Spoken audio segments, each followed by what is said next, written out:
Good morning, good afternoon, good evening, colleagues.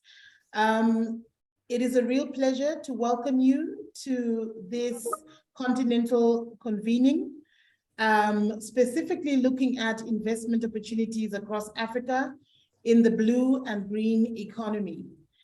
This is an official TICAD 8 event, and we're very, very pleased to be here in collaboration with the Africa Development Bank. My name is Joanne Manda. I am the Senior SDG Investment Advisor of UNDP, based in Pretoria, in UNDP's Sustainable Development Hub. And so I'd like to welcome you all to this very exciting session that will look at exploring the different investment opportunities that we have across Africa in the blue and the green economy. I don't want to waste too much time with too much of a preamble. I'd like to take immediately this opportunity to introduce Ms. Sarah Poole, who is the UNDP Director, the Regional Bureau for Arab States and Chief Officer-in-Chief for the Regional Bureau for Arab States. Sarah, over to you for the opening remarks. Thank you so much for the, Joan, for the kind introduction. I would like to say a good afternoon and good morning to all of the esteemed partners and also to the distinguished guests who are with us today. I believe there's some, Joan, I think there's some mics that are open. Is it okay to start? Very good. So esteemed partners, distinguished guests, alongside our valued partner, the African Development Bank, it is really my great pleasure today to co-host and open this Africa Continental Investor Convening, organized as a side event of TICAD 8. In our view, the side event is very timely as green investment is the theme of our forum and has featured prominently at the TICAD 8 summit convened last week in Tunis. As the African continent is experiencing severe economic, social, and environmental consequences of climate change, increased investment in the green and blue economy will help improve the livelihoods of all African people. This is consistent with Japan's development focus on investment in people and also the quality of growth, as announced by the Prime Minister of Japan during the summit. This forum allows us to leverage the power of the Japanese business community and work with distinguished representatives of African governments, national counterparts, development partners, and private sector, many of whom we are delighted to see today. Sustainable finance is critical for achieving the Sustainable Development Goals. It lies at the core of development cooperation in our work at UNDP, as we support governments and partners across the globe to put the SDGs at the heart of public and private financing systems. Yet today, the global annual SDG financing gap has grown to $3.7 trillion, up from $2.5 trillion before COVID-19. And Africa, where the pandemic has hit economies and societies severely, COVID-19 recovery is estimated to cost $153 billion on top of a pre-existing annual SDG financing gap for the continent of $200 billion. Indeed, official development assistance has declined in many countries that still need support and is concentrated in just a few, mainly for humanitarian support. In contrast, foreign direct investment flows to developing countries have increased, totaling $427 billion in the first half of 2021.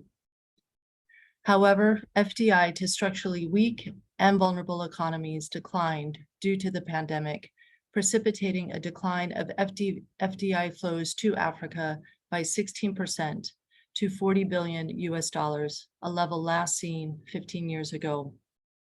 Here, I would like to remind all of us that the issue is not that we do not have enough money. This is a world with 1.54 quadrillion, yes, that's with a Q, in assets. The real issue is where money is spent and by whom, and who benefits or not. Only 20% of capital is held in developing countries, which are home to 84% of the world's population. This is particularly pertinent for Africa, with its rapidly urbanizing and growing young population. This development financing challenge may seem daunting, but we are encouraged by the huge untapped energy every time we travel across the continent. And I believe that global finance has an instrumental role to play in closing the SDG financing gap in collaboration with governments, the private sector, civil society, and citizens.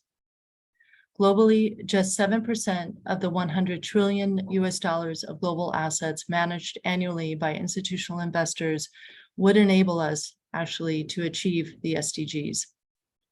This is also less than the amount changing hands daily in capital markets around the world. The SDGs are estimated to generate 12 trillion in market opportunities. While private sector enterprises are increasingly recognizing the immense potential in sustainable investment opportunities, across Africa, more needs to be done to create the enabling conditions to enhance capacity and channel financing for private enterprises to adapt their business strategies towards sustainable and SDG positive models.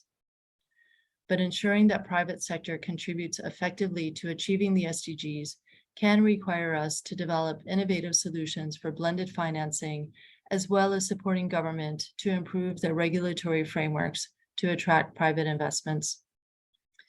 Our strategic ambition at UNDP is to expand impact investing from a niche market to the mainstream by redirecting investment flows towards proven SDG-aligned investments. And this is why we have developed something we call the Sdg Investor Maps as a market intelligence tool. It's produced locally with governments and partners across some of the 170 plus countries where we operate.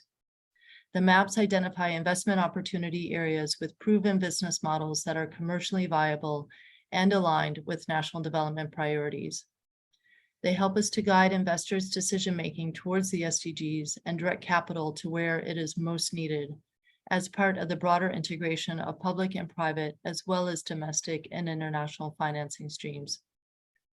As of today in Africa, UNDP has completed Sdg Investor Maps in 9 countries while finalizing such maps in another 6 countries.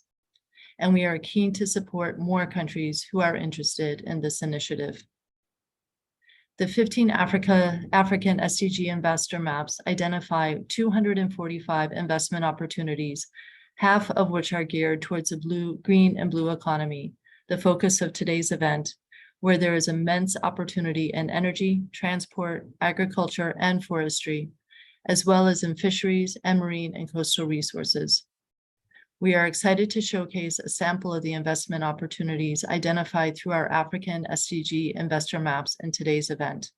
And we look forward to the contributions from our spotlight countries, Djibouti, Mauritius, and Nigeria, with many thanks to the national counterparts present here as they demonstrate how their countries are ready for SDG investments.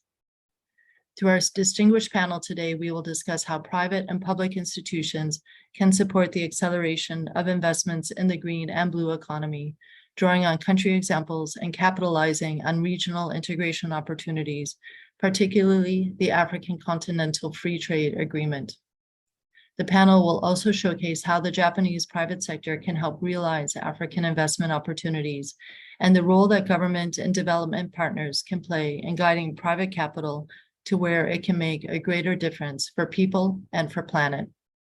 In conclusion, thank you so much for joining us today, and we look forward to the discussions on such an important topic. Thank you.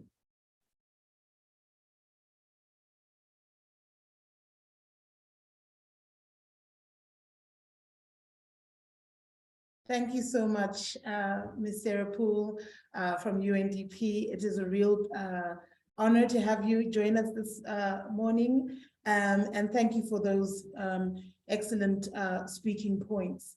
Just before we moved to the country presentations and the country spotlights that you have highlighted, I'd like to just mention a few points for administration. The first one is for those participants who need it, there is interpretation in French, Japanese, Portuguese, and Arabic. If you go to the tab at the bottom.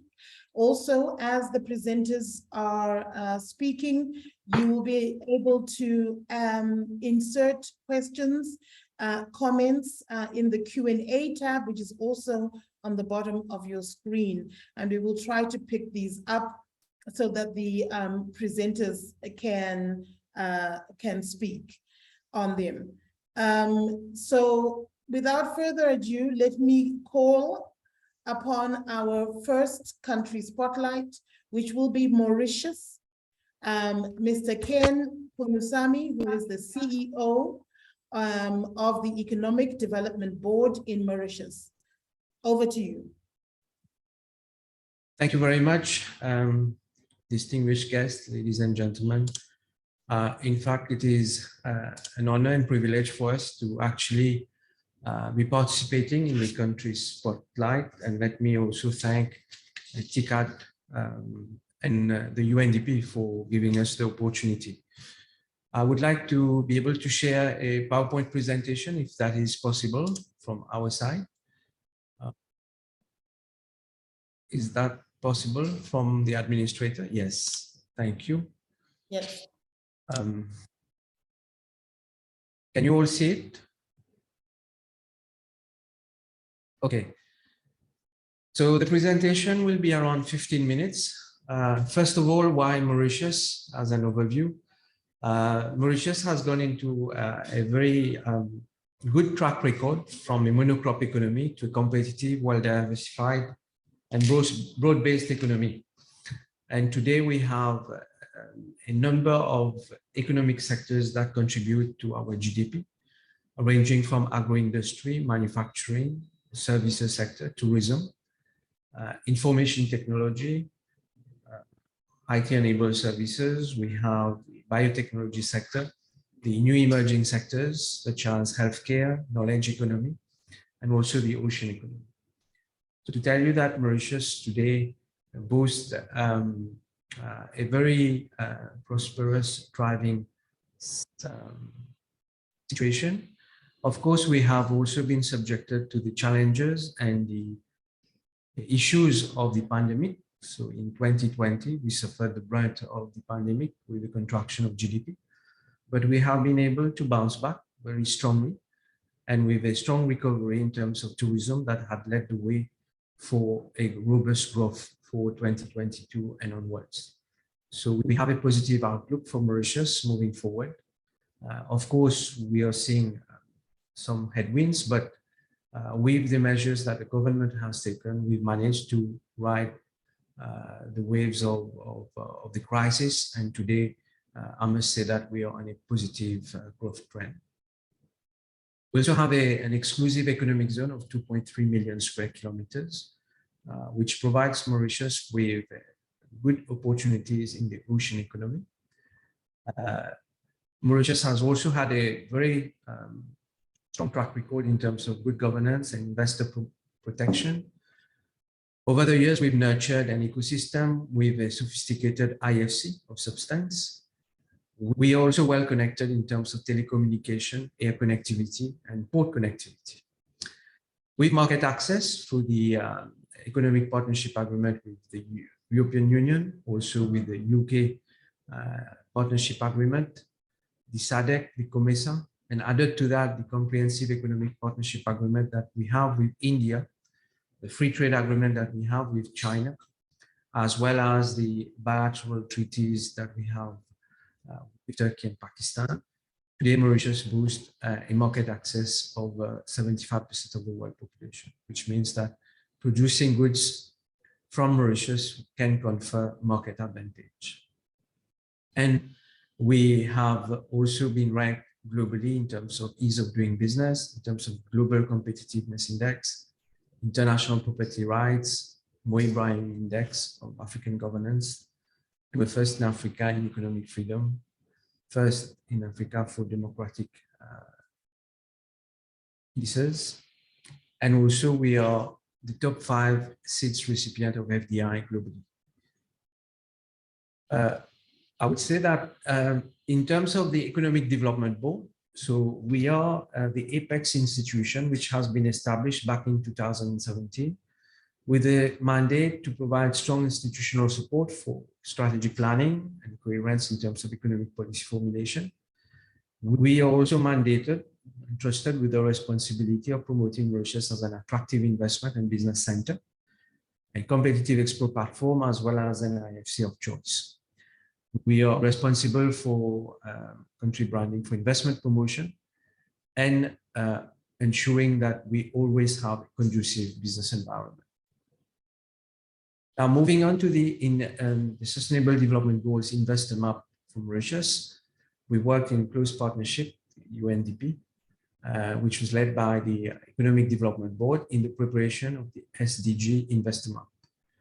So what we have proposed, aligned with the Green Initiative, are 6 sectors, 10 subsectors, and 17 investment opportunity areas, which span from services, renewable resources and alternative energy, infrastructure, education, healthcare, and food and beverages. So these are the 17 investment opportunity areas which we have focused on under the 6 sectors through the SDG Investor Map.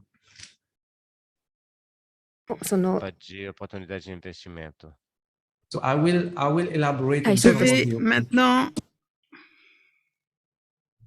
on some of the opportunities that we parler have. des So in terms opportunités. of the solar PV farms, we Et have tout d'abord, en termes de business centrales model which construct photovoltaïques, utility scale solar すいません。 photovoltaic plants 音声が混信しておりまして、今通訳ができなくなっております。 There is a goal for Il y a- Mauritius to increase the intake of nous renewable pouvons energy sources. assurer l'interprétation, le We son had 5.1% of renewable energy, which is generated by solar PV, and total installed capacity La of solar PV capacité farms reached de 83 megawatts, production. and which is forecasted to exceed 300 megawatts by 2030, according to the projections. Donc, d'après les So for that estimations, ça case devrait study, we have the dépasser bamboo 300 solar PV mégawatts farm, which is d'ici in the 2030. west coast of the island. The investors and IFCs are the Agence Française de Développement, Freja Bank, commercial banks, or the Mauritius Commercial Bank. And of course, we have 7 to 10 years this consultation with the private sector, with the private firms from the sector. The indicative return for such project, depending on the offtake agreement, would be ranging from 10 to 21% in terms of IRR. So that is one example where it has enabled the government to create an enabling environment to absorb renewable energy sources. The impact is really in terms of reduction in greenhouse gas emissions and, of course, helping government achieve the ambition of 60% target by 2030. The enabling environment, in fact, through the budget speeches of various, in the various budget of government, the industry is allowed today to generate around 150% of the energy usage, both from on-site and off-site PV farms, and they can benefit from feed-in tariffs and carbon neutral loan schemes. So this is basically one investment opportunity area, which is under SDG goals 7, 13, 8, 9, and 12 as well. The second one is biomass energy production. We have to say that in Mauritius, we also use the cane crush, so basically the fiber, the sugar fiber, to generate electricity, and that is counted as part of the renewable energy sources. In terms of the landscape, as I said, Mauritius, we rely on imported petrol and coal for 86% of energy. And basically, there is a 62% carbon footprint with 14.5% of total imports. So what we expect from the initiatives that we have is really about increasing energy generation from renewables. The Omni-Cane Labaha cogeneration plant, which is about the biomass energy production. But the investors are the Agence Française de Développement, Green Climate Fund, the commercial banks or Mauritius Commercial Bank, and we have TerraGen, Alteo Energy, Omni-Cane Thermal Energy Operations, Medin. So these are some of the actors which are in that space. And the indicative internal rate of return is around 10 to 15% for investment which are higher than $10 million. So that's the second aspect, and the impact in terms of the SDG would be 2, 7, 8, 9, 12, and 13. The next one is decentralized water treatment and supply systems. So the business model is to construct and operate individual or collective decentralized water system, supply system for household and companies operating in the industry. In that space, we have Aqua Science and Technology, IBL Energy, and Green Create. These are the companies that evolve in that space. And the investors are the Agence Française de Développement, African Development Bank, commercial bank is MCB. For that project, we've noted that it has a very high IRR of 25% alongside water saving benefits. And the enabling environment is the technology and innovation scheme supports, which supports the sustainable transition frameworks with specific provision for youth and women. So these are the 3 case studies which we wanted to create a spotlight and showcase to you. Of course, what we are aiming at is really consolidating the existing sectors, providing a boost to the emerging sectors of sustainability initiative, principally in the energy space. And we are also looking at how we can develop the ecosystem for biotechnology, fintech, research and development. So this is the development agenda of Mauritius, is how do we ensure that we nurture growth and prosperity in development by attracting investment, by mobilizing more capital, and ensuring that the existing sectors grow stronger and get more resilience. We create the right ecosystem to develop new sectors of the industry or sectors that we feel have a high growth potential, medical devices, for example, pharmaceutical, energy. And how do we prepare the future in terms of the new sectors, including biotechnology, fintech, research and development. In terms of incentives, Mauritius has provided over the years a very conducive business environment and also a framework to attract investors. So we have introduced lately a premium investor certificate under the EDB, where the EDB can actually negotiate and actually discuss with investors in terms of the incentives that they would want, provided there's a minimum investment capital of 500 million, and projects relating to emerging sectors, pioneering industries, innovative technologies, industries, including the manufacturing of pharmaceutical medical devices. Some of the incentives, 8-year tax holiday, exemption from payment of registration duty and transfer tax, and so on. The other aspects which we're looking at is how do we make sure that Mauritius continues to remain a business-friendly environment by attracting foreign capital, by ensuring that talents remain in Mauritius, and we are also promoting the invest, work, live, and play concept in Mauritius. So basically, there are different schemes for permanent residency, for residency in Mauritius, and also for investment. We also focus on technology and capacity for technical absorption. So investment in high-tech machine and equipment guaranteed with minimum investment of $25,000 US. So just to make sure that we get the capital stock required. I won't go into the details of the different schemes for residency. We also have a residency by innovation. So ambitious entrepreneurs and startups that have research and development as a core aspect, they can benefit from residency in Mauritius as well. So this is basically what I had as presentation. And of course, the Economic Development Board is ready and keen to discuss with you and to actually provide more information. Once again, I would like to thank the UNDP and also the African Development Bank and the ISDB TICAD for giving us the opportunity to showcase the Mauritius offering. I thank you very much for your attention. Thank you. Thank you so much for that excellent presentation, highlighting quite a number of interesting opportunities. If I can just remind the participants, questions and answers. We have a question and answer tab at the bottom of your screen. Please feel free to put within that the questions for our panelists and our speakers, and we will try to answer them as we go. In the interest of time, I'll move on to the next presentation, next country spotlight, which will be from Nigeria.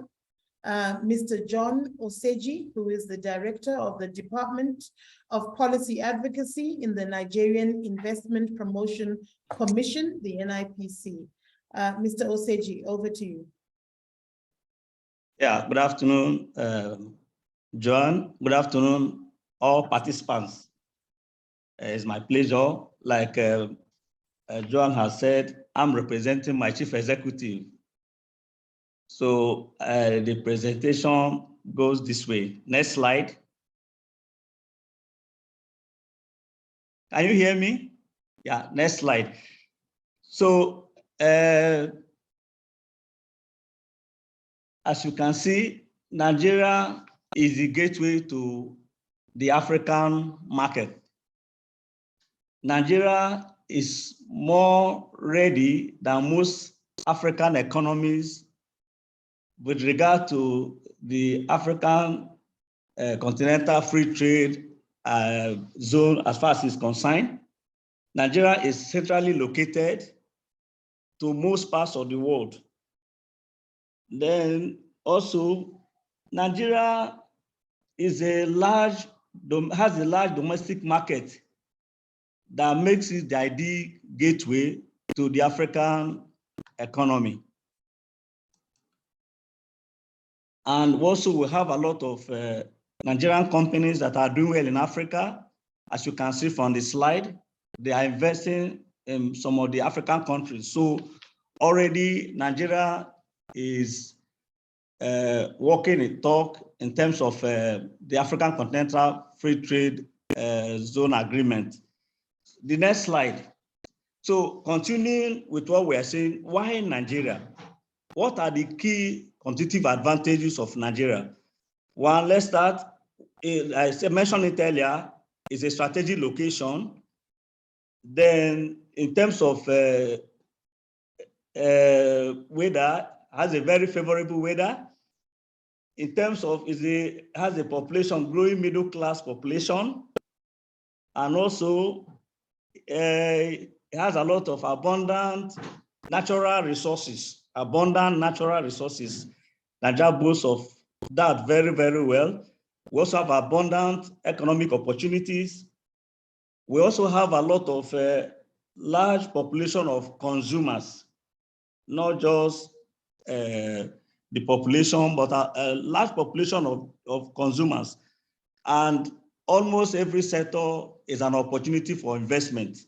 We'll talk that one later. Then we have huge on-field demand in the power sector, in the health sector, in the manufacturing sector, in the solid mineral sector. Virtually all the sectors will have huge on-field demand. So there are a lot of opportunities for investors in the country, in Nigeria.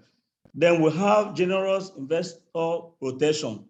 The NIPC Act, Nigerian Investment Promotion Act, guarantees against expropriation of businesses, and also guarantees or allows investment in all the sectors of the economy, excepting what we call the negative sectors, like the narcotics, the military hardware, and so on. Also, Nigeria is home to many large local and international brands. We have a lot of them, like the earlier picture I showed. And also in Nigeria, we have generous investment incentives. And the return on investment is one of the highest in Africa, even in the world. So there's every need for investors to come to Nigeria to invest in view of this and many others. So because of time, I'm not going to dwell more on that. So now, next slide.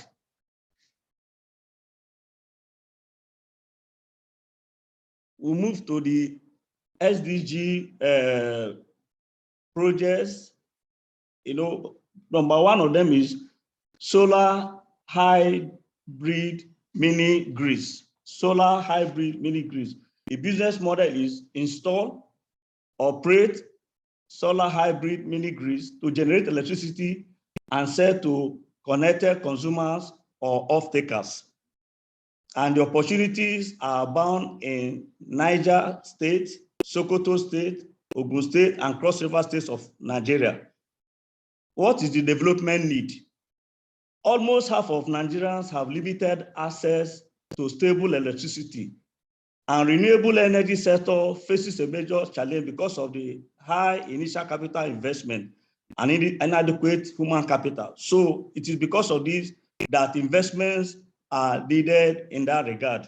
Nigeria is a population of over 200 million people, and half of them are not connected to electricity. So there's huge investment opportunity in the energy sector.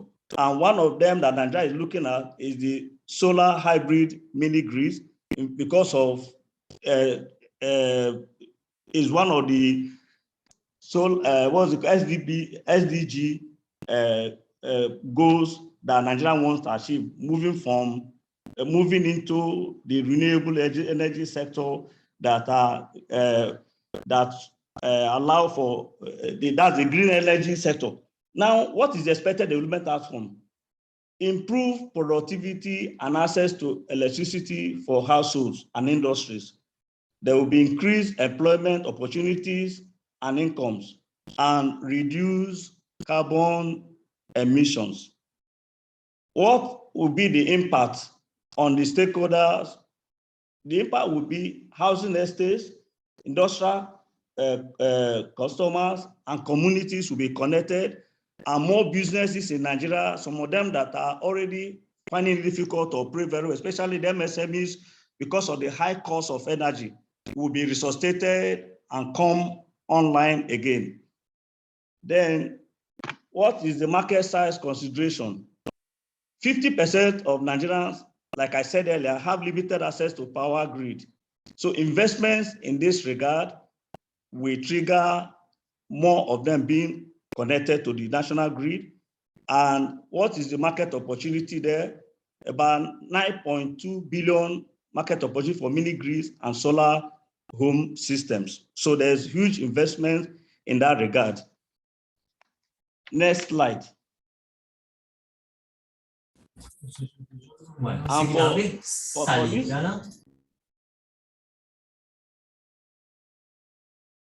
Next slide is refuse-derived fuel. The business model is to construct and operate waste management and electricity generation plants to produce refuse-derived fuel to supply electricity to maintain cities. An opportunity for such investments cut across the major cities in Nigeria: Lagos, Abuja, Ibadan, Kano, Port Harcourt, and so on. What is the development need? 65 million metric tons of waste is generated annually in Nigeria. Lagos alone generates over 20,000 tons of urban waste every day. So in terms of electricity generation, challenges would include 40% of the population not having access to electricity. So if the 65 million metric tons of waste is converted into energy generation, Nigeria will have a lot of energy to power the industries, to power the homes. So that is why investment is needed in this regard. The expected development outcome is increased access to energy for the population and to mitigate against the negative environmental impacts or effects of waste in Nigeria. A lot of these waste are not well managed in that regard. So Nigeria is looking forward to converting them into energy source to minimize the negative effects on the environment. So there's huge opportunity for investment in that regard. Then market size consideration. Average annual energy consumption per capita of 150 kilowatts. Currently, of the estimated 20,000 tons of solid waste in Lagos alone, only 10% is collected. Like I said earlier, a lot of it is not being collected and having negative impacts on the environment. So investing in the sector to convert the energy, to convert the waste into energy is a major area of focus for the country. So we are looking forward to investors investing in that regard. Then indicative return profile is about 17.9 to 21.9%. So there's huge opportunity for investment there and return on investment. Now I move on to the next one, the fishery terminus. The business model is to construct and operate sustainable fishery terminals for large-scale fish cultivation, processing, storage, and packaging. There are very few of such fishery terminals in Nigeria, and the opportunities are all along the coastal states of Nigeria: Lagos, Ogun, Ondo, Delta, Cross River, Akwa Ibom, Rivers, and Bayelsa. Nigeria has over 200 kilometers of coastal areas. And as at the moment, only the Lagos state that has organized fishery terminal.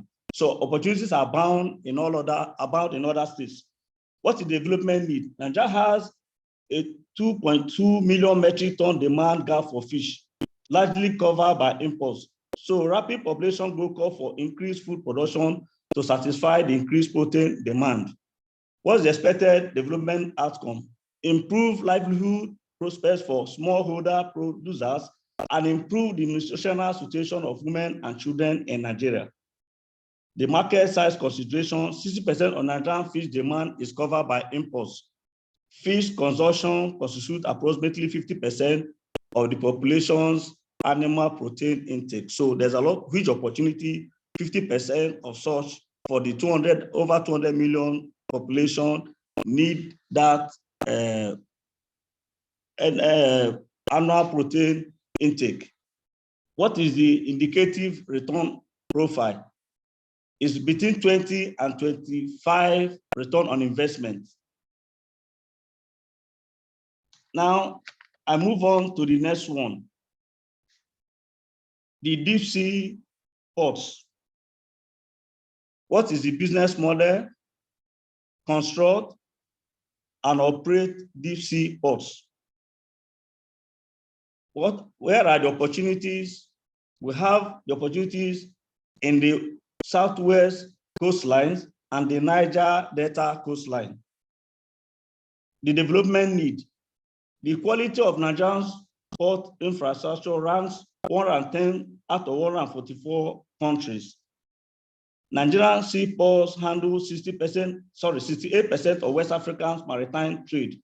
So there is a significant shortfall in that regard. So Nigeria is looking forward to investors investing in the deep sea ports.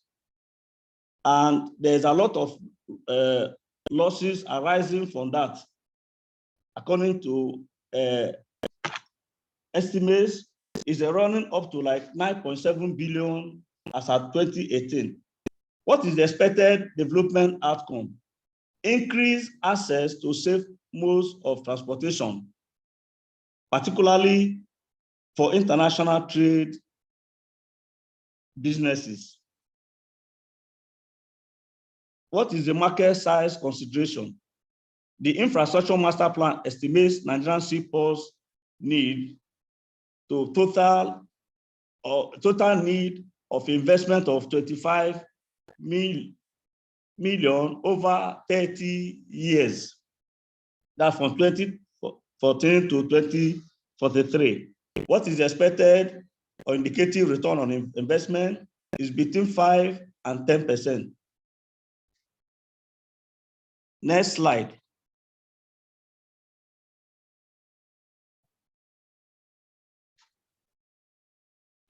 Now, talking on real-life investments or real-life investment study projects. As at the moment, we have one in one of the southwest states, Ondo State, and we have it as Ondo Deep Sea Port. The development and construction of an island-type deep sea port in Western Nigeria to act as the main gateway port for the rest of Nigeria. It is about 160 kilometers southeast of the heavily congested Lagos port, and is to be sited 2 kilometers offshore with a draft of 16 meters, capable of supporting modern shipping vessels, unlike the Lagos ports. It's being promoted by Ondo State Development and Investment Promotion Agency, ONDIPA. And the project relates to all 17 SDG goals. Like I said earlier, the location is Ondo State, is a greenfield project awaiting federal government approval and declaration of location as a deep sea port. The next slide.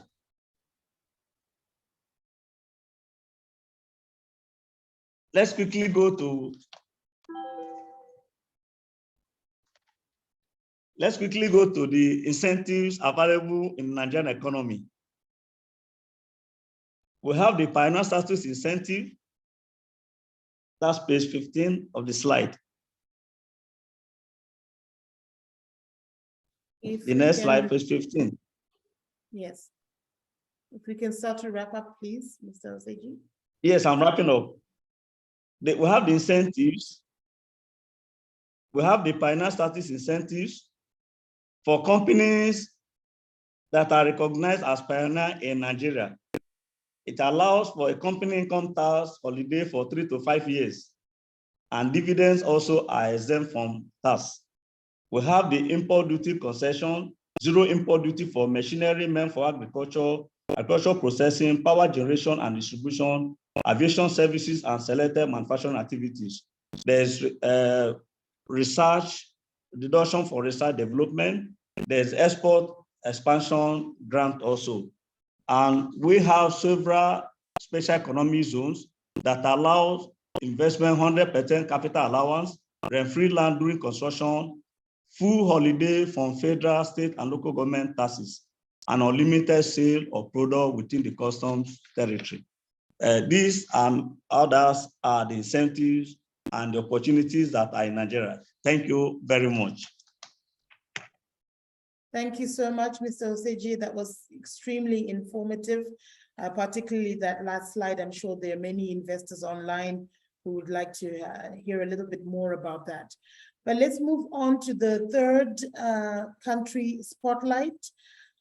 From Djibouti, I have Madame Rama Omar Kamil, who is the Director of Investments from the National Investment Promotion Agency.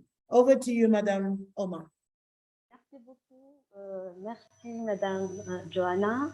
Je tiens personnellement à remercier l'équipe du CNUD ainsi que les représentants de la TICAD et encore un grand bravo pour les représentants des pays comme l'île Maurice et le Nigeria, dont la présentation était très intéressante.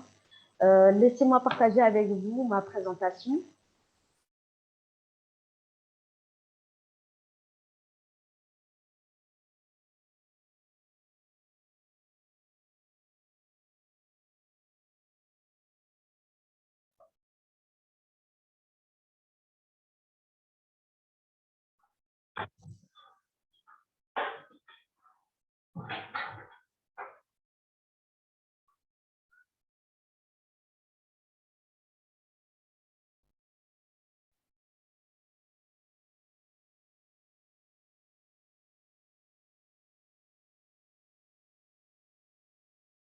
There seems to be a bit of a delay in the streaming from Djibouti.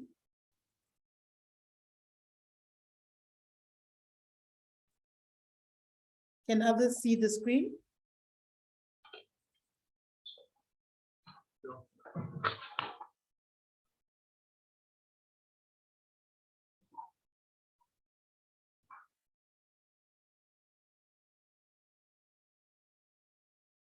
Je vais attendre un petit peu le temps que ça télécharge.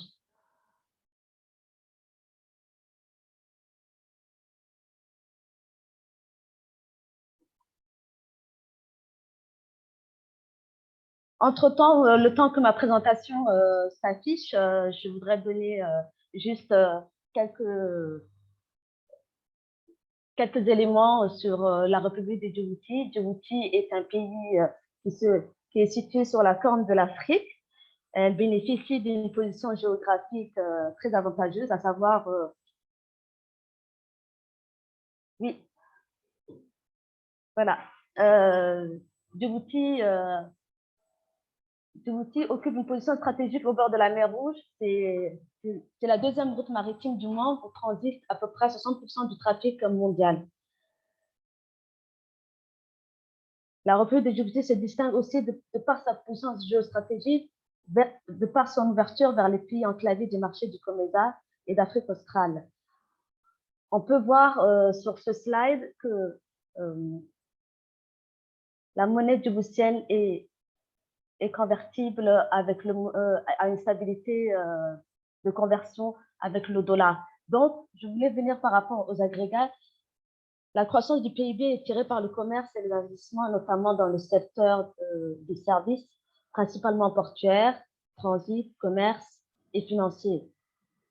Le secteur tertiaire représente plus de 3/4 du PIB et surtout, il dépend des activités du port qui reposent essentiellement sur les exportations éthiopiennes.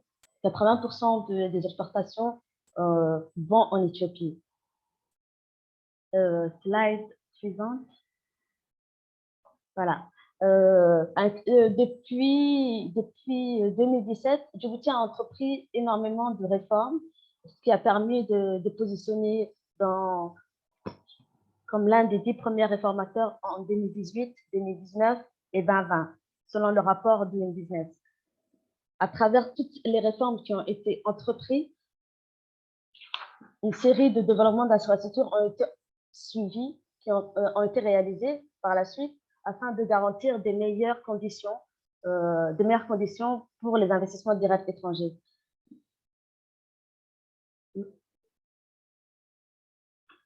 Voilà, ici, on s'aperçoit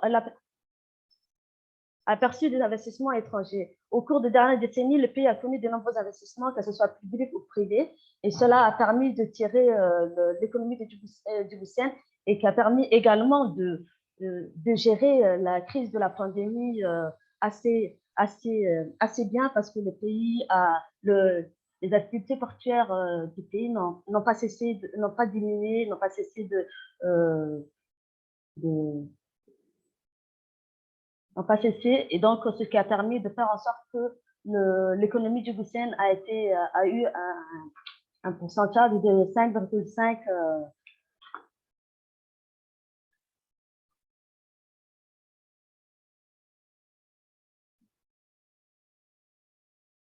vous m'entendez? Ah, Oui, on vous entend. Oui. Slide suivant.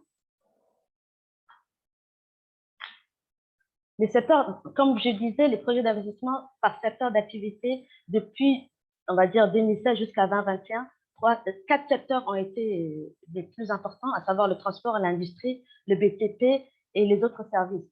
Mais la politique du gouvernement depuis cette année a mis en priorité des secteurs d'activité grâce à la carte d'investisseur des ODD de Djibouti. Slide suivant.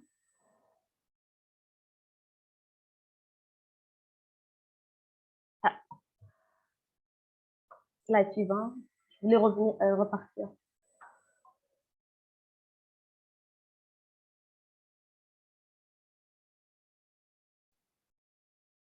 Slide suivant, s'il vous plaît. Voilà, je voulais, c'est les opportunités d'investissement dans les ODD. Dans les ODD.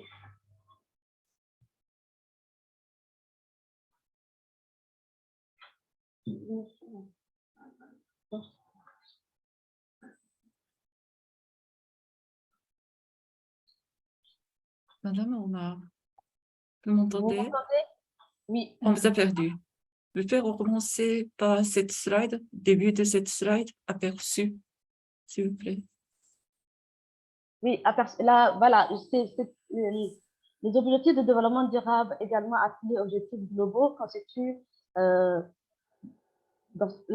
la mise en place de la carte d'investisseurs ODD qui a été élaborée par le ministère de l'économie et des finances en charge de l'industrie et le Centre international d'Istanbul, en partenariat avec le PNUD, qui a permis de donner des opportunités d'investissement où le potentiel de contribuer au développement durable. À savoir, 8 secteurs d'activité ont été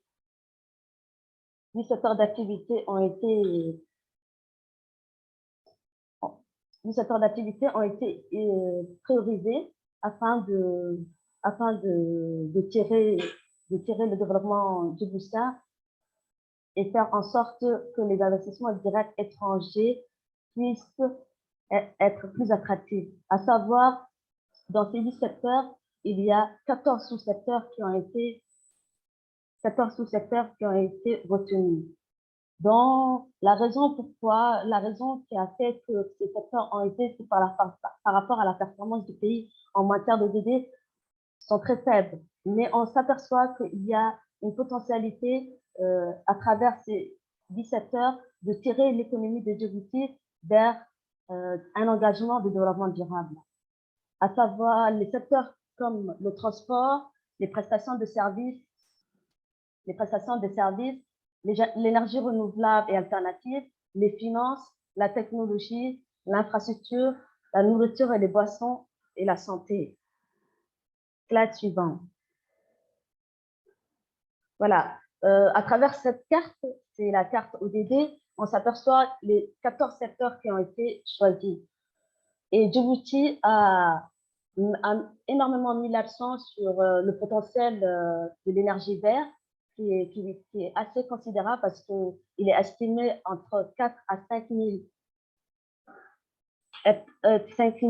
hectares par an d'énergie éolienne. Il y a 4 000 heures d'ensoleillement annuel à Djibouti, ce qui permet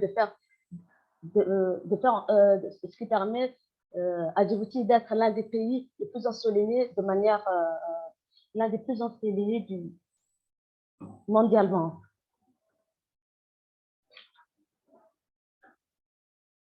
L'économie de Djibouti est également dominée par le secteur des services qui génère 70% de la croissance, les services de transport, notamment les activités portuaires, mais l'économie est fortement dépendante aussi des importations en raison du sous-développement des secteurs industriels et agricoles. Mais le pays possède également des atouts naturels exceptionnels par le développement du tourisme avec une faune maritime riche, un paysage géoloco-écologique et un patrimoine culturel et archéologique. Mais le gouvernement a également désigné le tourisme comme un secteur prioritaire qui peut bénéficier de financement. En dehors des atouts, il y a la majorité des activités. Il y a le secteur bancaire également est un atout pour Djibouti car la majorité des activités bancaires est concentrée dans une secteur à forte valeur ajoutée qui permet que le secteur djiboutien est dominé par les banques et en plus des banques françaises, on va dire d'origine française, banques d'origine islamique, banques d'origine de l'Afrique centrale. Et également, il y a une nouvelle banque qui va s'installer qui est de l'Égypte. Donc, je pense que la promotion du marché financier reste très attractif et qui permet d'engager 13% à peu près un certain nombre de pourcentages dans l'économie de Djibouti. Pour stimuler le développement du secteur privé, il y a également les mesures gouvernementales qui ont été prises comme l'adoption d'un code commercial, la réduction des coûts de d'enregistrement des entreprises et des amendements du code fiscal. Donc, au slide suivant, voilà, comme je vous ai dit tout à l'heure, je pense que l'énergie verte est un des facteurs prioritaires de Djibouti. Et c'est justement le secteur dont le pays a mis l'accent de par le potentiel éolien, mais également le potentiel, on va dire, d'ensoleillement du pays qui va permettre d'avoir un taux d'isolation d'environ plus de 4000 heures. Donc, le pays connaît une forte demande en énergie, mais l'urbanisation rapide de la capitale a besoin de plus d'accès à l'électricité. Le gouvernement, donc, en partenariat avec une entreprise appelée Power Africa, a projeté d'atteindre un accès de l'électricité à 100% d'ici 2035. Next slide. L'économie bleue. Voilà, la contribution de l'économie bleue correspond à 19% du PIB. C'est un environnement marin et aquatique unique qui permet également d'un environnement marin d'importance surface aquatique, une biodiversité et un écosystème marin exceptionnel, ce qui permet d'avoir des opportunités économiques importantes comme la pêche, le tourisme, la production d'eau, d'énergie. C'est également ce qui permet aussi d'attirer des investissements directs étrangers afin de garantir un retour sur investissement comme des grands projets hôteliers qui pourraient se réaliser sur les différentes côtes maritimes de Djibouti. L'autre slide. Voilà, dans l'amélioration du climat des affaires, c'est l'une des procédures phares qui a permis à Djibouti de se positionner dans le ranking des réformes Doing Business.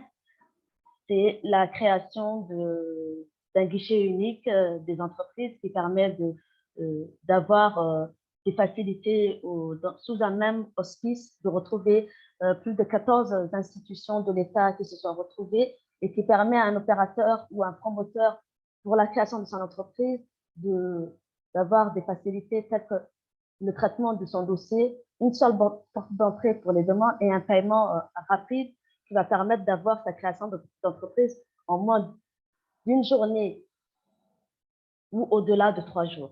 Donc, c'est une journée pour les, on va dire, facteurs rapidement si le promoteur il en demande, ou non, sinon 3 jours si les conditionnalités le permettent.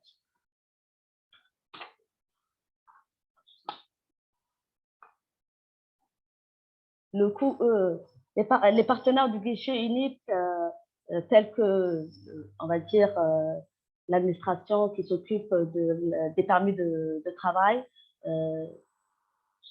s'y retrouvent. Il y a la direction des domaines qui permet de faciliter l'octroi des terrains. Il y a la direction de l'aménagement du territoire si toutefois un opérateur sollicite la construction du lieu de son entreprise. Il y a également la police nationale qui permet de faciliter l'obtention des permis des résidents. Donc, tout ça sous un même auspice permet de traiter le dossier d'un promoteur en moins d'une journée ou au-delà de 3 jours. Next slide. Voilà, Djibouti dispose également d'un code des investissements, des codes des zones franches et des codes juridiques des PPP. Ces différents codes permettent de donner des garanties aux investisseurs. Ces garanties sont comme les incitations fiscales qui sont de deux régimes, le régime A et le régime B. Dans le régime A, c'est des investissements au-delà de 300 millions. Et le régime B, c'est des petits projets qui peuvent également bénéficier des exonérations d'impôts, des exonérations fiscales ou domaniales par rapport aux institutions de l'État. Et ces incitations fiscales sont prises en charge par l'Agence nationale pour la promotion des investissements. Également, il y a un cadre très intéressant qui est le cadre juridique des PPP qui permet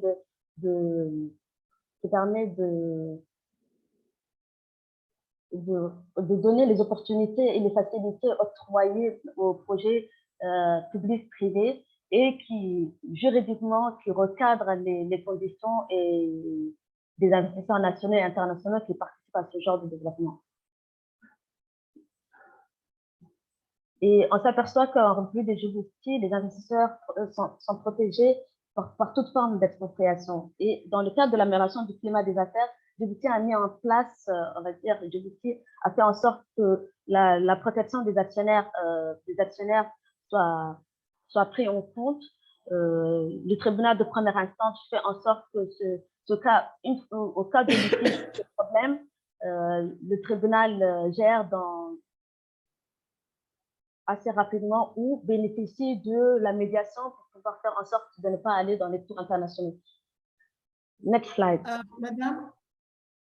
Oui. If we can get to the end, thank you. Oui. Là, voilà, je vais mettre l'accent juste sur la garantie des possibilités de financement. On s'aperçoit que Djibouti a signé des accords avec l'AMIGA afin de sécuriser les investissements privés. Il y a la possibilité au recours au centre international, au centre CIRDI pour le règlement des différends, mais également on bénéficie des garanties et de l'assurance de situation pour les organismes panarabes. Next slide. Voilà, je voulais justement terminer avec les différentes bandes de projets qui sont disponibles et qui ont été, on a mis l'accent sur les différents secteurs prioritaires qui ont été ancrés dans les EDD à Djibouti à travers les différents secteurs prioritaires dont le gouvernement a mis l'accent. Et ces différentes bandes de projets pourraient être partagées avec les personnes intéressées. Next slide.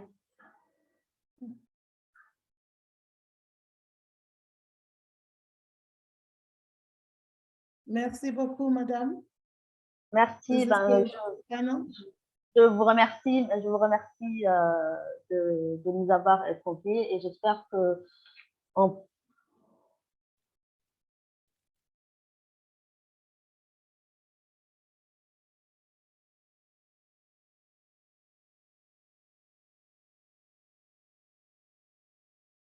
Okay, merci beaucoup, madame. Thank you very much for your excellent presentation.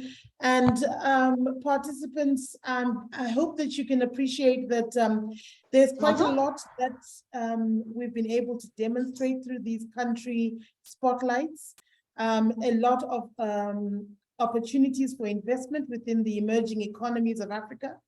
I don't want to take too much more time. Let's move on to the panel discussion, where we have a group of panelists from both the private sector and the public sector and the multilaterals. Let me take this opportunity to hand over to Dr. Ayodele Odushola, who is the resident representative for UNDP in South Africa, and also the director of the Africa Sustainable Finance Hub. Dr. Ayo, over to you.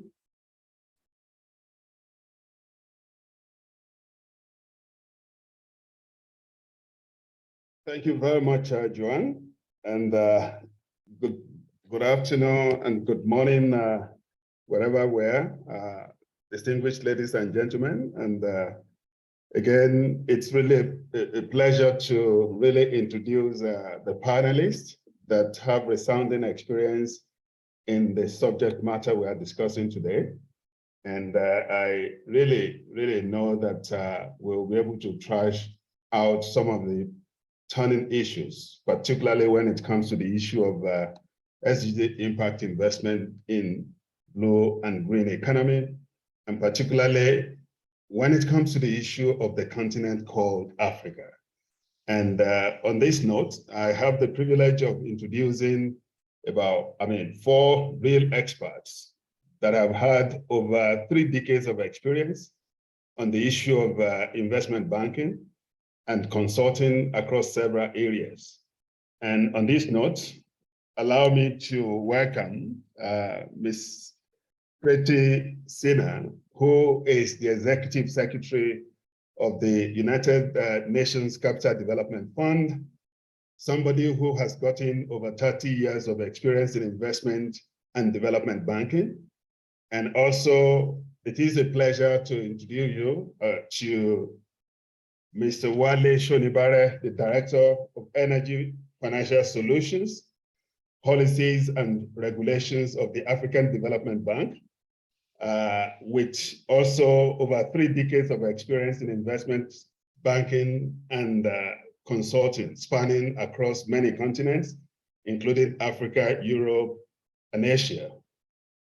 And also, allow me to introduce Mr. Florian Kemerich, the Managing Partner, Bamboo Capital Partners, and also the founder of Ray & K, and a board member of so many organizations, particularly relating to issues of investing in developing and developed countries.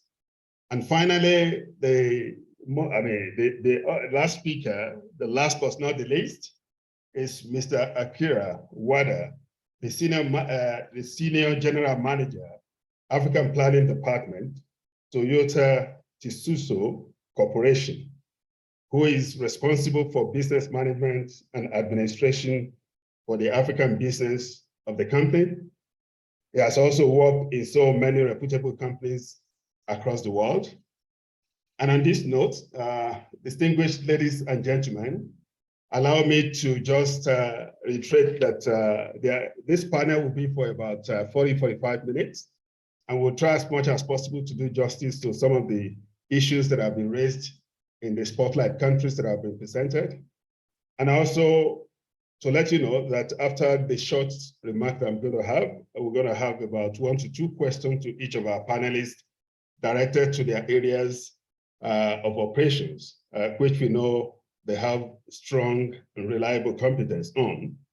And thereafter, after going through about 1 or 2 iterations across the 4 speakers, we will go to the floor for questions, and I hope we'll have adequate time to be able to do justice to this. So, distinguished ladies and gentlemen, it is a pleasure to let you know that the UNDP Africa established the Finance Sector Hub in Pretoria here to be able to attend to a lot of financing development issues on the continent. It's not really it's not a financing institution, but a development agency that is focusing on how do we really de-risk investment climate on the continent. And it focuses on about 4 main areas: the integrated national financing framework. Again, one of the areas we use to promote domestic resource mobilization on the continent. It also focuses on financing small-scale enterprises, as well as supporting carbon finance and market access.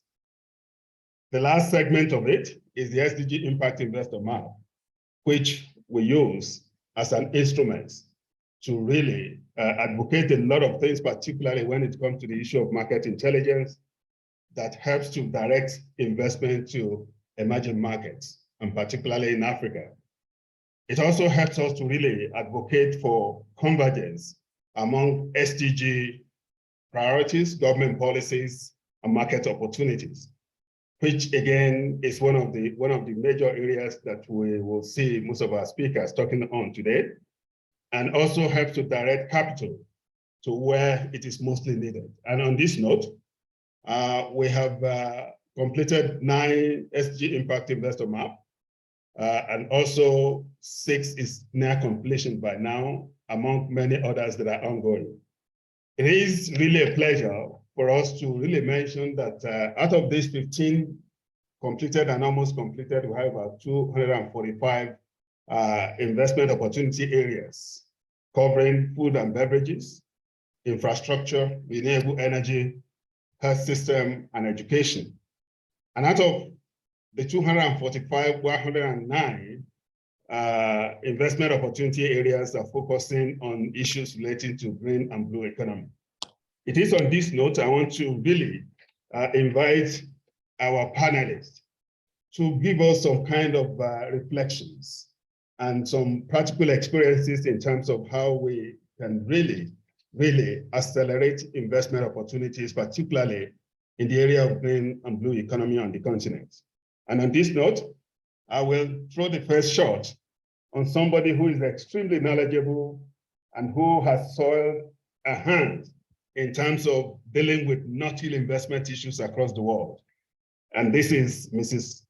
Freddie Sinner, who is the Executive Secretary of UNCDF, which is a sister agency of UNDP. To help us really start with the first question, what is UNCDF's experience with issuing loans and guarantees in Africa? And how can the Japanese business community work with UNCDF and other UN agencies? And how can we really make sure that such kind of partnership between Japanese business community and UNCDF lead to substantial and appreciable investments on the continent? Over to you, Freddie. So, thank you, Dr. Ayo. Thanks very much for this great introduction.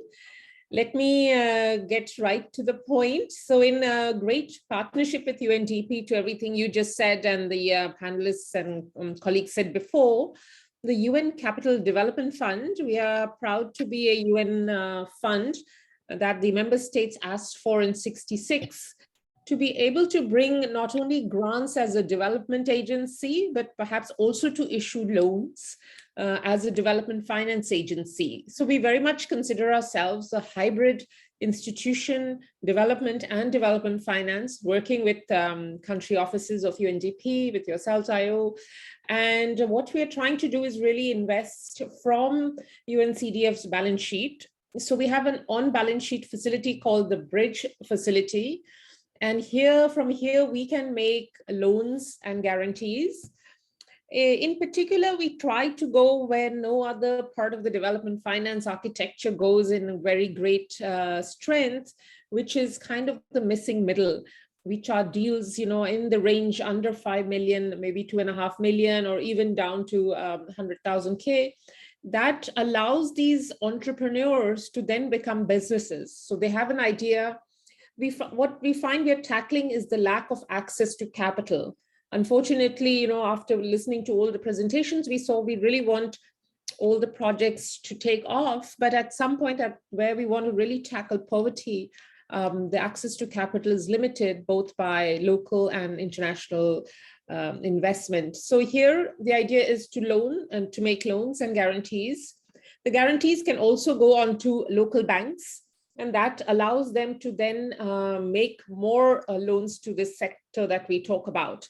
So, one of the ideas we have is for perhaps the Japanese investors or anybody else listening in, the kind of value proposition of the UN is to be very close to the countries. And within that, in the Bridge Facility, is kind of a loan and guarantee facility where you could perhaps contribute and join us in helping really lift and shape the entrepreneurial spirit into solid business propositions. So that would be one, and we do this in the green and blue economy as well. The green economy, a lot of investment into solar companies, renewable energy across the countries that we serve. And we focus on 46 countries across the world, 33 in Africa, which the UN, in the classification are classified as the least developed countries, but where there is great aspiration, and we call them frontier economies of today and future growth economies of tomorrow. The other aspect is we also have the off-balance sheet funds that we create that can then come in and add further funds to these entrepreneurs as they grow their businesses. And I know Florian from the Build Fund will come in later. That is a partnership that we have. So that is again an SME investment fund where donors have put in the first loss. There's 20% first loss. So again, an opportunity for Japanese and other investors to come into the fund and then invest in SMEs in a very safe and risk mitigated manner. And of course, to come with us as we directly invest in African entrepreneurs, if you want to work with us with the countries, that is another opportunity. So 3 opportunities: invest in the Bridge Fund, invest in the Build Fund, or come directly to work with us on entrepreneurs. So I'll turn it back to you, Ayo, to keep it perhaps quite focused from my end. Thanks. Thank you very much, I'm so happy about those critical areas you've mentioned in terms of beach facilities and also targeting what they call the missing middle, which is more or less the major development challenges across the world, because the missing middle are the ones that generate jobs and also create the kind of wealth that will lead to accelerated inclusive development. So this is really great. Thank you very much. I'll come over to you shortly on another round of questions. While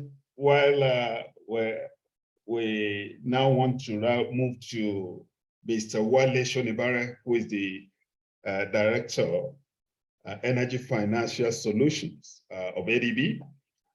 Now, the question is, what instrument does African Development Bank have available to mitigate risk to private sector investments in Africa?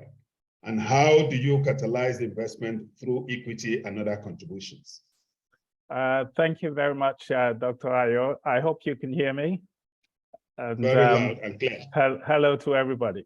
So at the African Development Bank, we take a very holistic view when it comes to risk mitigation, because for the energy sector in particular, the sector has to be sustainable in order for the private sector to invest. We therefore need sustainable utilities. We need cash flows that work along the entire value chain, spanning generation, transmission, and distribution. Distribution is the front line. This is where the revenues are collected. And then you have to pass that money up the chain to be able to pay the generation companies. And a lot of the investment from the private sector comes into the generation end, although in Africa, we have a few privatized distribution companies. But everybody needs to get paid. So we work with these companies to look at collection losses. How do you reduce them? How do you reduce technical and commercial losses? How do we ensure that the system is commercially viable? Because unless the system is commercially viable, it doesn't make sense to try to bring in investment. You'll just lose more money. So things like cost-reflective tariffs, we help countries look at that. What actually makes sense for the sector? What are the least cost development plans? Countries have to develop integrated resource plans, and they also have to have, they have to conform with the nationally determined contributions, which are all things that they have signed up to under the Paris Agreement. So we're helping Africa transition to a green economy. We have to look at how electricity is evacuated. How do we de-risk that? How do we move away from this reliance on a single buyer model? So we're developing power pools, regional interconnections. We're teaching the power pools how to trade electricity, because you find that we have different resource endowments across Africa. In North Africa, there's significant reliance on gas. There's fossil, but they're moving towards solar generation because of the significant irradiation levels in North Africa. In Central Africa, there's a lot of hydro resources. In East Africa, you have things like geothermal.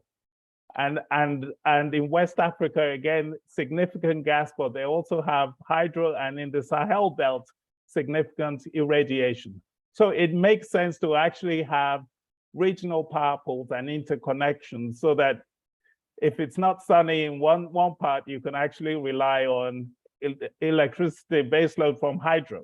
So we're trying to integrate, we're working with the AU to build a continental master plan, and also working with them on the single electricity market for Africa. So when we talk about investment, we also need credit worthiness. A lot of investors come into Africa and they're expecting a government guarantee.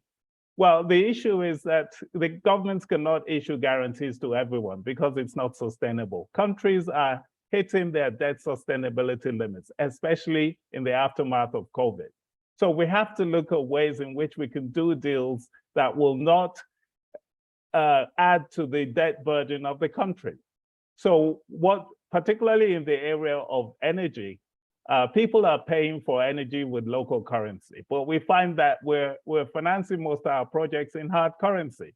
So there's a mismatch, there's a currency risk. And we have been working with African countries to help them develop local currency instruments. For example, we invested in the Nigerian Infrastructure Debt Fund, which is the very first time you have a listed infrastructure fund in local currency that has allowed companies to be able to borrow in Naira over 15 years for the very first time. In the past, commercial banks could not go beyond, say, 7 years.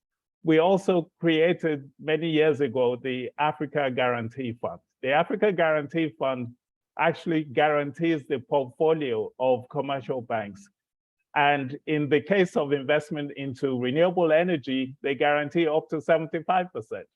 So the commercial banks are incentivized to work with local SMEs in these countries who are investing in renewable energy.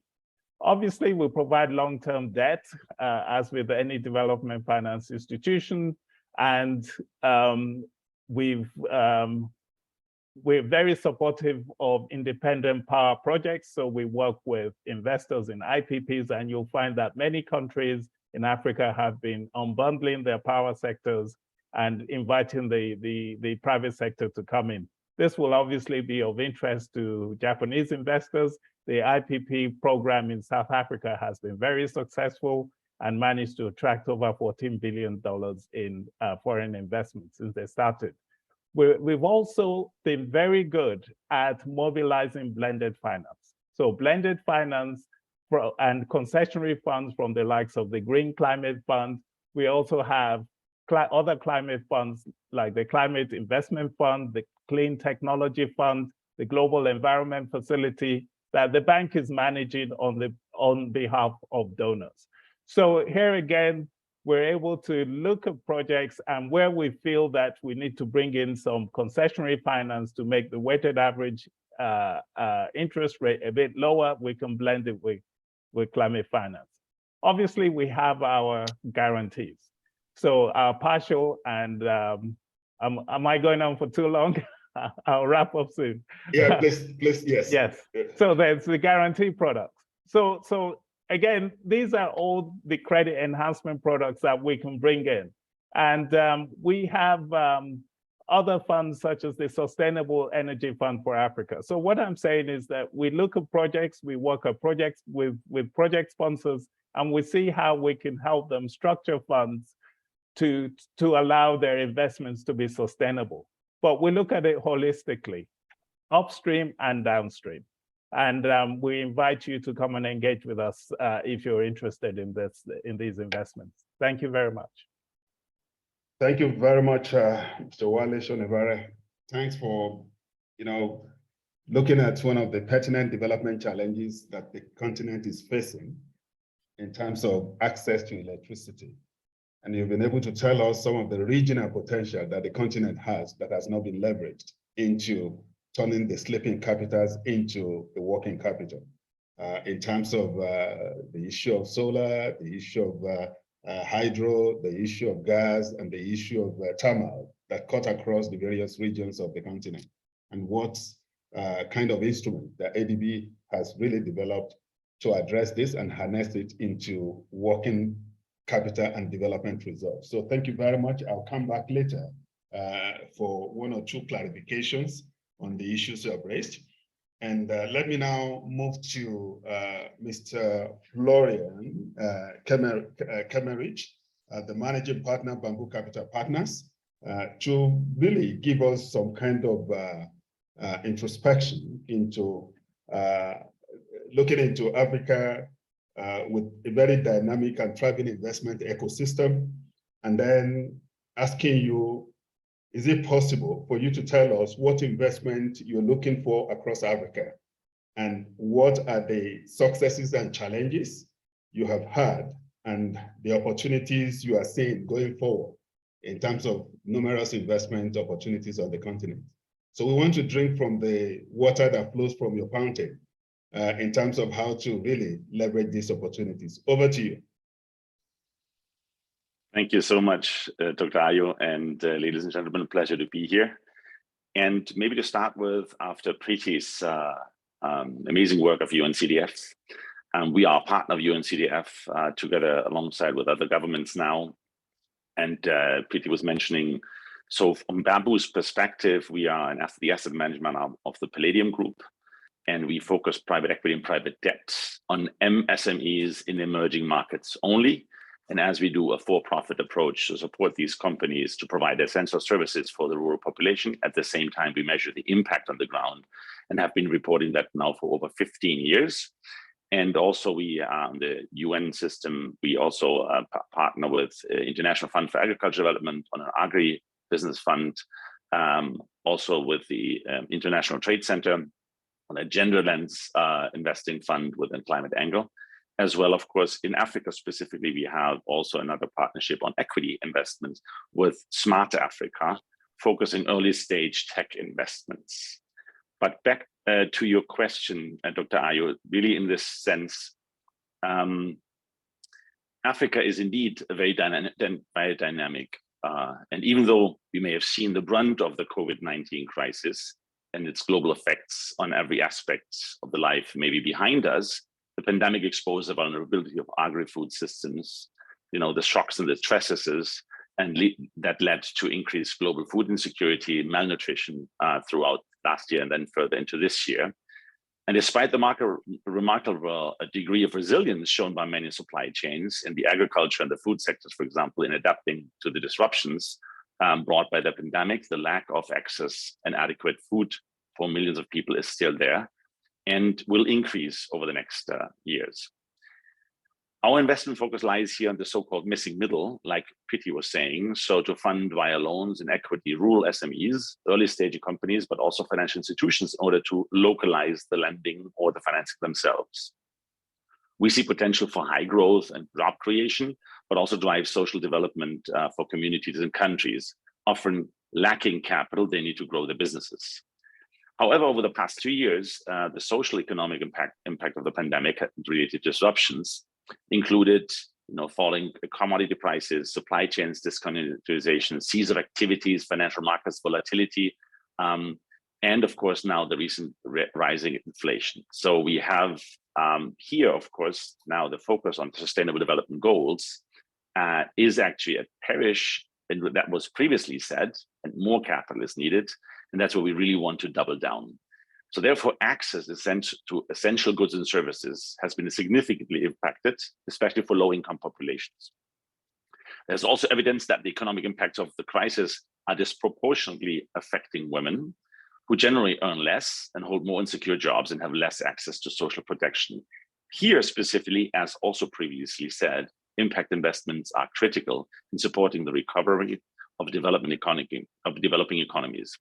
For example, by channeling financing where it's most needed to support those hardest affected, and specifically focused on the SDGs and reported them.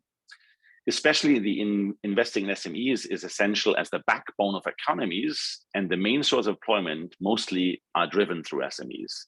So most of the target investees of our funds serve the needs of the low to middle income customers.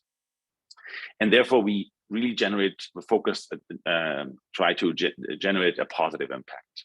Several of our funds have specific focus supporting the transition to climate smart economies, and that we see a very interesting role.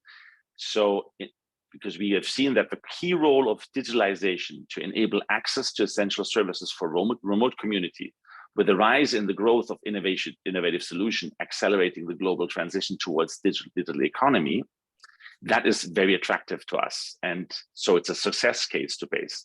While many barriers still, of course, are there, digital technologies such as telehealth, fintech, for example, or remotely monitored off-grid energy systems, like previously said, help to increase the accessibility and affordability of the delivery of essential goods and services. So digital technology and the digital inclusion is therefore a central theme on the implementation of the 2030 agenda and the Sustainable Development Goals. And that's just to say, we see Africa as a very interesting market after the rise of the connectivity on cell phone, and then the role model of mobile money being tested and scaled in Africa, very successful, now moving over to energy, not energy distribution, but distributed energy in a very successful manner. we see we are ending up with rural connected homes. And that is also and has a clear positive effect for the blue and the green economy going forward. And I give it back to you, Dr. Ayu. Thank you very much. Thank you very much. It's really, really great, quite enriching in terms of the spectrum of your partnership with so many UN agencies, including UNCDF, IFAD, and ITC, and even many of the startups on the ground. Thank you very much for this. And also the idea of making sure your investment is really bringing about a lot of focusing on social entrepreneurship development, which is something that we think is really very important for us to achieve the sustainable development goal on the continent and globally as well. And the fact that there's so many things you have ventured into, particularly making sure that the support you're giving really galvanizing what they call recovery post-pandemic on the continent. I think this is really, really great. Thank you very much. And let me just now seek your indulgence to move to the next panelist, which is Mr. Akira Wada, who is the Senior General Manager, the Africa Planning Department, Toyota Tsusho Corporation. And we know very well that you have been venturing into a lot of investment opportunities all over the world, including Africa. My question is, what Africa investment opportunities do you consider as most promising? And how do the SDG Investor Map help a Japanese private sector actor like yours to explore investment opportunities on the continent?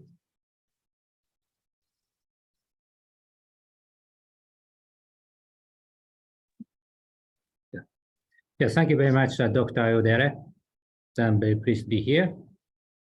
Our company, Toyota Tsusho, is a global trading and investment firm of Toyota Group in Japan. We have global operation, but Africa is our focus market. Our global workforce is 65,000. 1/3 of 22,000 people is working for African operation. And we have 54 country market in Africa. And the turnover last year is exceeded about $8.5 billion US. And also as you know, we have just finished the TICAD 8 Tunis in about a week ago. And also as a Toyota Tsusho, we have actively participated in this conference.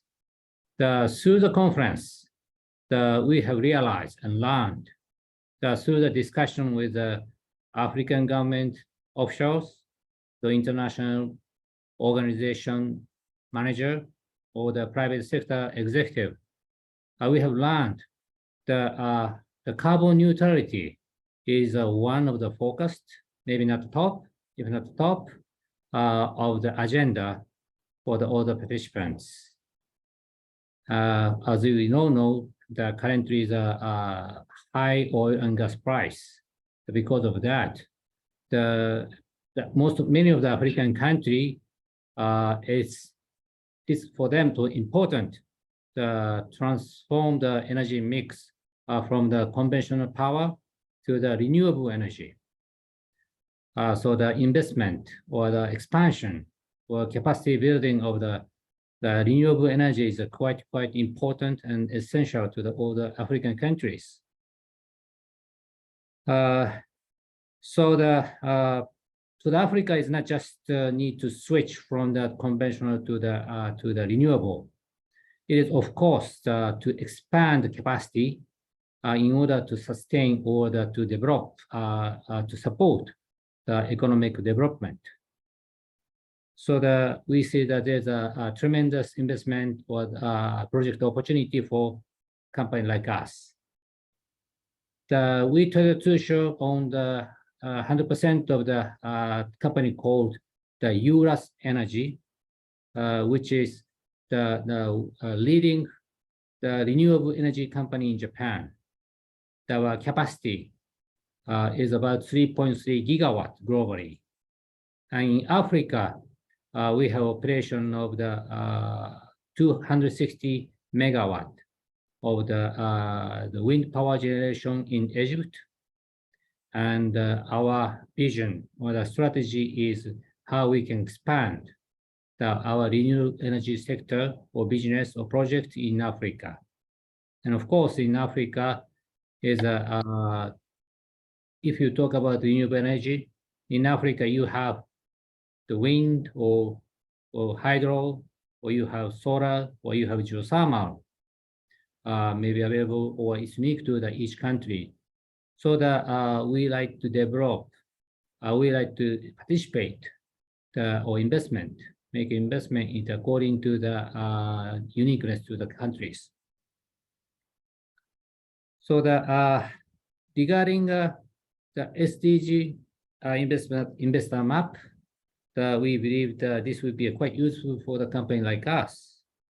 But we hoped that more countries, Africa has 54 countries, more countries would be added to the map, as long as also as well as information, or the policy making, or some kind of investment plan, or maybe the purchasing plan. Those information will be perhaps added, so that the map will be more useful to us. Thank you. Get back to you. Thank you very much, Mr. Akira Wada, which is really, really great. And thanks for the strategic focus on the continent, particularly focusing on carbon neutrality and also promoting energy mix across many African countries, in line with what most other panelists have mentioned. And also, I'm so thrilled that at least, part of your sister companies are really, really doing a wonderful job, particularly in Egypt, generating about 260 megawatts. It's not a small thing. And we hope you'll be able to spread it across other regions, which is really, really very important. So thank you very much for taking us through some of these vital things that Toyota is really doing on the continent and globally. So my distinguished panelists, I think let me give you about maximum 2 minutes each for us to just go around some kind of follow-up questions. Please, let's try to keep it to 2 minutes. You've really helped me to manage time, so no problem across all the speakers. So I know the last round we'll be able to really accelerate it so that we can give opportunity to the floor for more questions. Now, let me go back to Mrs. Freddie Sinner. You have really laid the foundation, and you have shown that UNCDF has a very unique role within the UN development system in terms of the one having a very strong mandate in terms of providing a kind of financial instrument and in attracting private investors on the ground. Now, how do you think UNCDF can really help us in promoting private sector investment in the blue and green economy initiative to achieve the acceleration of the SDGs and Agenda 2063 on the continent? Thank you, Dr. Ayub. I'll keep it very short. So as you know, both UNDP and UNCDF, we are very committed to working with our countries. So let's take an example of Gambia. So in the Gambia, on the green economy side, UNDP identified a solar project. Then UNCDF came in with a $9 million guarantee through our common multi-donor trust fund. And their guarantees against the risk of the offtake by the national grid offtaker. And that has brought in $15 million of a private investor who's then willing to invest, given that there is good technical assistance and good guarantee around this project. So I would say on a country-by-country basis, we heard some of the country presentations. I think UNDP, UNCDF, we come together to really help government and the private sector in these countries to really explore opportunities with international investors such as Japan and the others. Similarly, on the blue economy, we have a global fund for coral reefs that actually it's a biodiversity fund investing in coral reefs. We're looking at a project off the shore of Tanzania.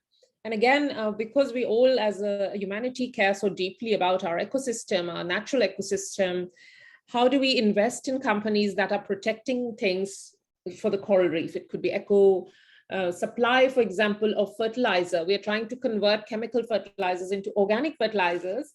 And we're doing that by taking the waste from a waste land dump and making that into organic fertilizer.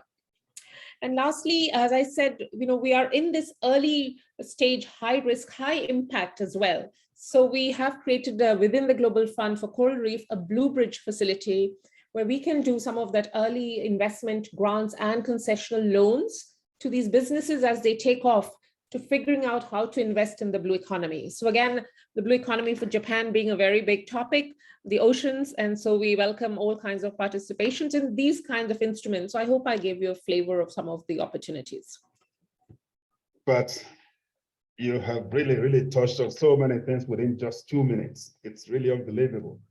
Thanks. I've heard a lot about the Gambian Guarantee Fund. I think even when I spoke with government officials, they've raised a lot of impact and the opportunities generated through that particular initiative.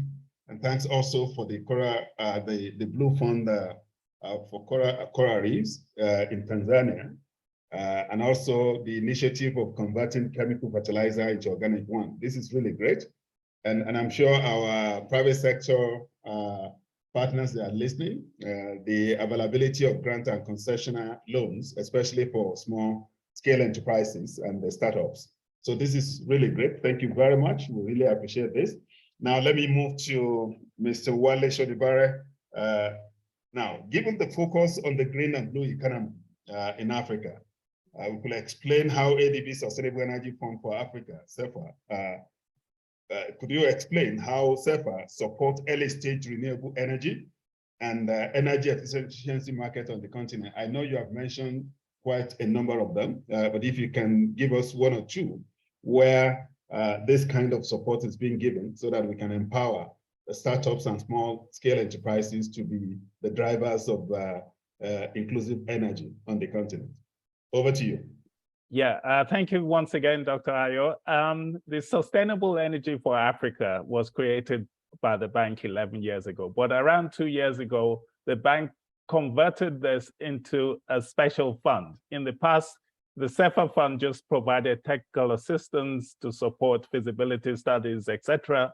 But now SEFA is becoming a much more powerful instrument because SEFA is able to provide equity, it can provide debt, it can provide mezzanine financing, first loss, as well as reimbursable grants. So SEFA has now become extremely critical to the whole energy transition story because we're able to support our clients in various capacities. So SEFA has three main pillars, something we call green baseload. Green baseload is where we're trying to increase the contribution of grid-connected renewable energy as an alternative to fossil fuel-based generation. So things like battery storage technology, as well as looking at things that help reduce the grid instability.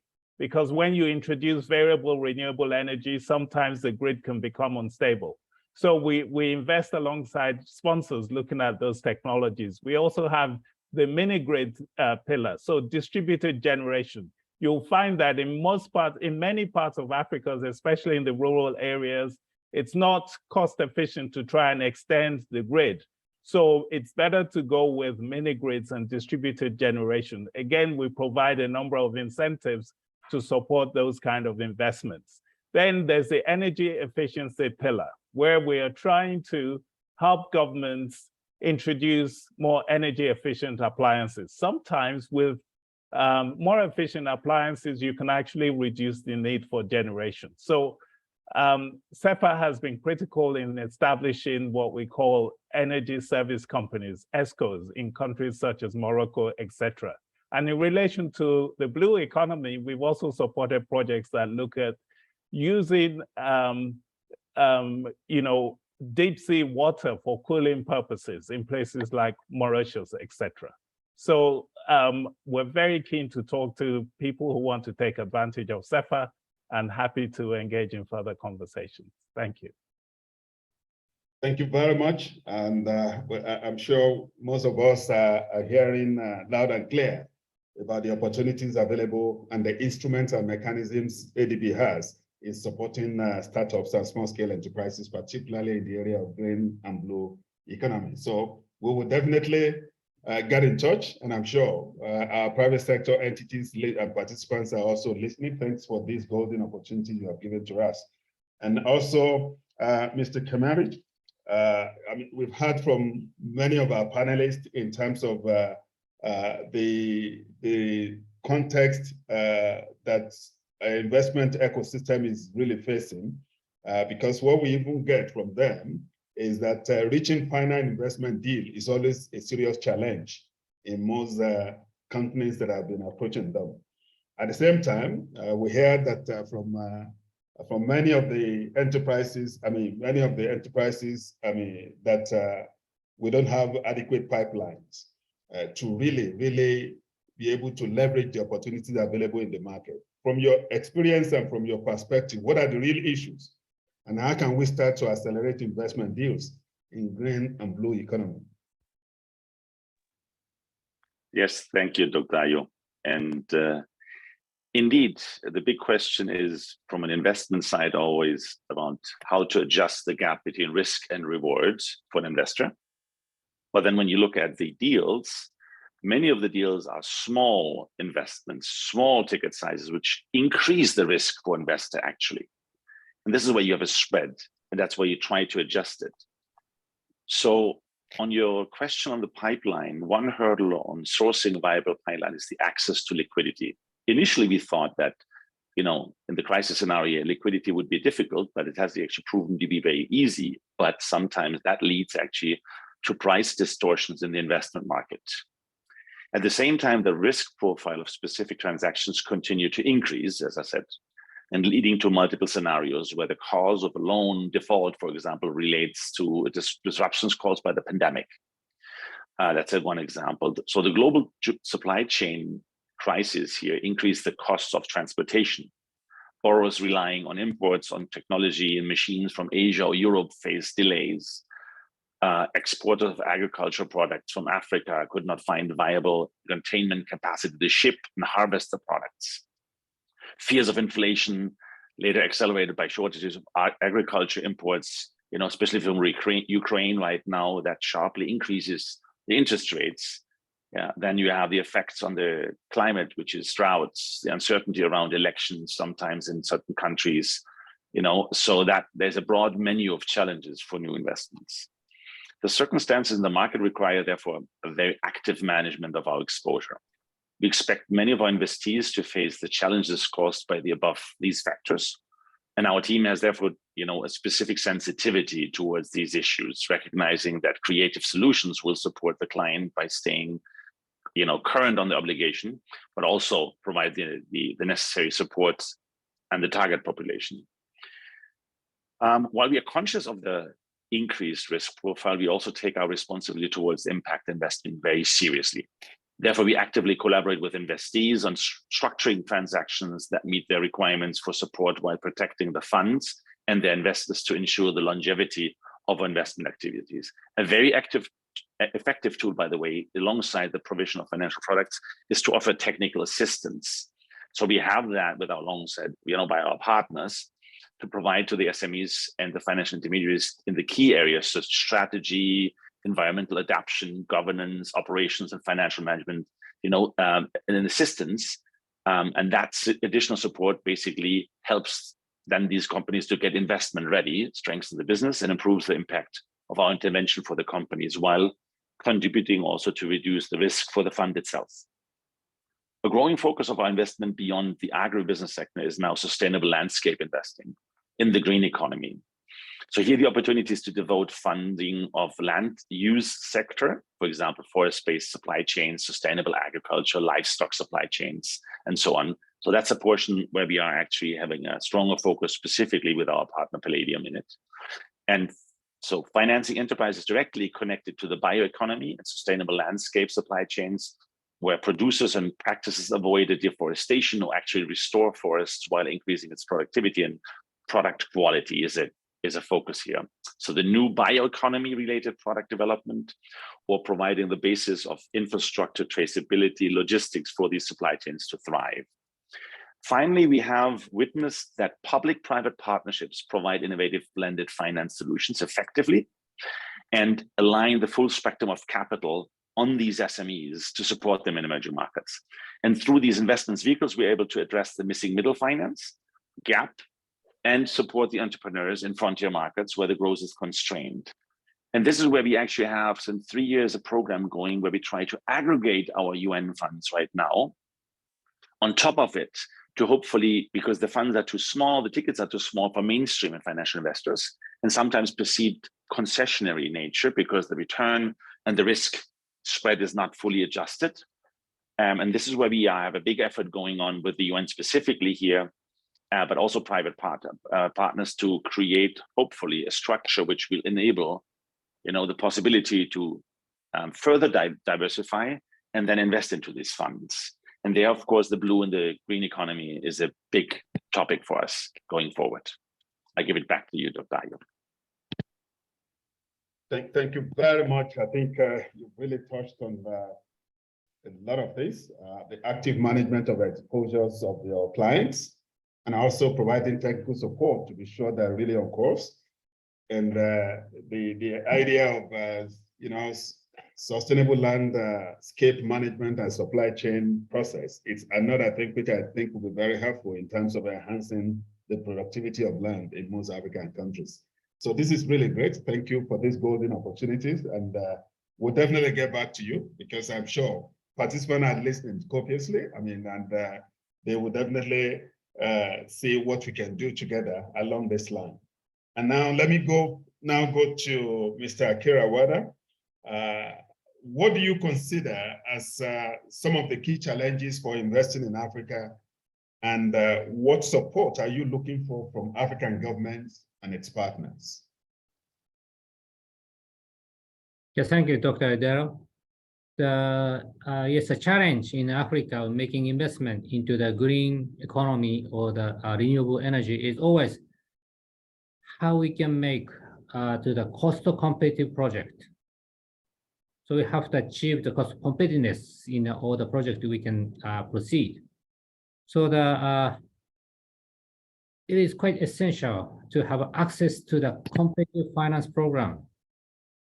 So that today we have learned the facility available for the African Development Bank or the United Nations. So it's a quite a favorable development for us. And also we have observed some movement of the multilateral cooperation between the institutions. In the TICAD 8, we have learned the NEXI, Japanese Export Insurance Agency, announced the investment into the ATI, the Africa Trade Insurance Agency, so that those collaboration will support, should support the private sector investment. Also, not just in a finance program, the carbon credit is a key for the get to the cost competitive project. The Japanese government prepared the so-called the joint credit mechanism. They're going to engage the African country, so that's to support or proceed or promote of the environmental friendly program or project. So that the sponsor of the project can achieve the getting the carbon credit through the project. So those mechanisms is also support the investment for us, like us. So for the African country, you hope that to enhance, to entice those program or the financial program. So we believe the government should have a very clear and transparent policy for the renewable energy project. So that's for like us, we can also promote to make decision for to making investment into those sector. Thank you. Thank you very much, Mr. Wada, this is really great. Thanks for the illumination you've given in terms of promoting competitiveness and also supporting carbon credits and a number of other initiatives. I know, colleagues, that time is our major friend. We have very few minutes to go. And I have about 2 or 3 questions in the chat from both Jumelo, Paul, and Emily. But I strongly believe we'll be able to probably reflect and provide virtual comment to you. But I just want to really take one 30 seconds response to a few of this. First, in terms of how do we really, I'm sure this one is directed to all the panel members. How happy are we in terms of the African-Japanese private sector maximizing the cooperation within TICAD mechanism? And I just want to really underscore by virtue of the experience I've had, at least over the past 14, 15 years working on TICAD, I think it has never been better than what we have, starting from 2016, when you have large number of Japanese private sector coming on board to really partner with many other African companies to really promote TICAD initiative. And also, and I'm sure we'll be able to provide some of the responses to you virtually. And also we have another one coming from El Haj. So definitely we'll try to respond to you virtually because we may not be able to go to our panelists. But allow me to say sincere thanks to all our panelists for an excellent job, for you to have gone through 2 rounds of questions and responses, which have helped us to really address the objective of this particular panel. We really appreciate the kind of tremendous contributions you made, and you have opened up a lot of opportunities in terms of what we need to do that will galvanize the partnership across all the panelists and even all the participants that are here. I know the last something we have about 240 to 250 participants. So this is really great. We'll definitely get in touch with you, and I'm sure Joanne will definitely be knocking on your door on a regular basis in terms of how to cement this partnership in moving forward. The objective is, how do we really harness this kind of collaboration, alliance, and partnership for a kind of transformative development in both green and blue economy? And we count on all the speakers that which will be with us on the continent. I strongly believe the sky will be the limit in terms of transformative development we are yearning for. Joanne, over to you. Thank you so much, Dr. Ayo, for that informative and very rich conversation covering a number of topics there. Just to note that both Priti and Mr. Kemmerich have had to leave just because of the time. But thank you very much to our panelists. We as Dr. Ayo said, will be certainly circling back to you. In the chat, you will have seen that there have been links that have been put there for you to interrogate a little bit further, both the information that you received during the country spotlights, but also something around the SDG impact standards that UNDP is rolling out across the African markets. And so the partnerships will continue to move forward. And on that note, I'd like to ask Mr. Wale Shonibare from AFDB, who have partnered with UNDP on this great side event, to give us just a few final closing remarks. Over to you. Thank you very much, Joan, and congratulations to UNDP for your work on the SDG Investor Maps. Congratulations to our fellow panelists and the moderator for their insightful interventions. Today we've discussed and witnessed many interesting stories and prominent developments about opportunities in Africa. And we have heard from Djibouti, Nigeria, as well as where's the third country, Mauritius, one of my favorite places. And we can see that there's a wide range of opportunities. Regional integration is absolutely key. And the Africa Continental Free Trade Zone Agreement, AFCFTA, is a great enabler. We should all take advantage of it.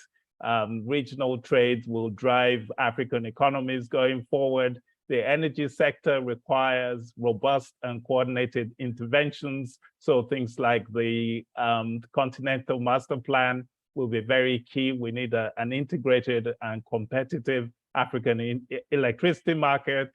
And also the work of the various development finance institutions, such as the African Development Bank and others. We all need to work together to create synergies for maximum impact. So I know that the time is far spent, so I'm not going to go on for too long. I just want to congratulate all of us and encourage us to continue to work hard for the good of the continent. Thank you so much for your time. And thanks to the audience for listening to us. Thank you very much. Thank you to you all. And this brings us to the end of the session. Goodbye.